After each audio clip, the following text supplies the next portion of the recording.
महिन्यापासून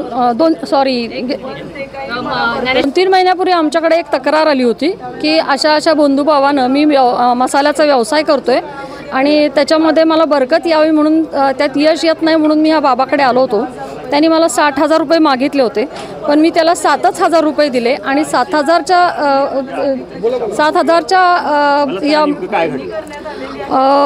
असं झालं की साधारण 2-3 महिन्यापूर्वी एक मुलगा आमच्याकडे तक्रार घेऊन आला होता मसाल्याच्या व्यवसायात बरकत नाही म्हणून। आणि मग ह्या माणसानं कसं फसवलं तर त्यांनी आम्हाला वृत्तांत सांगितला होता।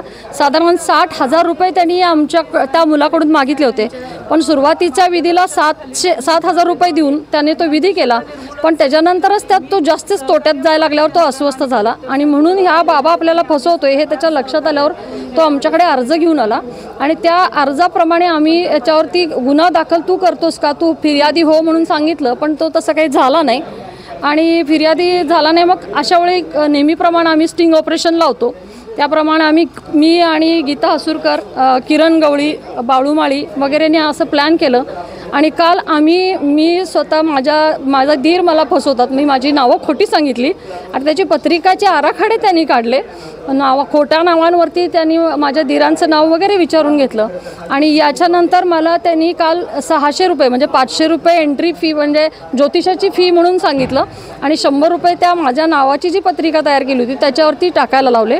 त्यानंतर ते हळदी कुंकू वगैरे टाकून झाल्यावर परत त्यांनी मला सांगितलं की साधारण 60-65 हजार रुपये खर्च येणार आहे आणि 60-65 हजाराचा खर्च मला चोरूनच द्यावा लागणार वगैरे सांगून तयारी करायला वेळ लागेल वगैरे वगैरे सांगून मी पैसे मॅनेज करण्यासाठी आम्ही थांबलो आणि आता आम्ही हे सगळे पैसे घेऊन तिथंपर्यंत पोहोचलो आणि आता त्याचा पर्दाफाश झाला आहे। त्यांनी मला गंडेदोरा म्हणजे जे कायद्यान्वये गुन्हेगारी आहे, गंडे दोरे देणे किंवा काही ताईत देणे, तर असा ताईत माझ्या त्यांनी गळ्यात घातले। एक सेकंद आम्हाला त्यांनी ताईत गळ्यात घालायला दिलेला आहे। अशा पद्धतीनं ह्याचंही शूटिंग झालं पाहिजे की किती सहज लोक फसवतात।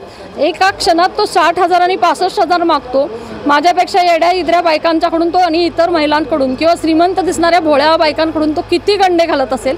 अतिशय सौजन्याचा पुतळा चेहरा करून बोलणारा हा माणूस कर्नाटकातून आलेला आहे, पण महाराष्ट्रात एक चांगल्या प्रतिथयश कॉलनीमध्ये मोठा बंगला घेऊन इथं तो राहतो आहे आणि आपल्या कोल्हापूरच्या पुरोगामी शाहू महाराजांच्या कोल्हापूरच्या लोकांना फसवतोय आणि लोक फसतात।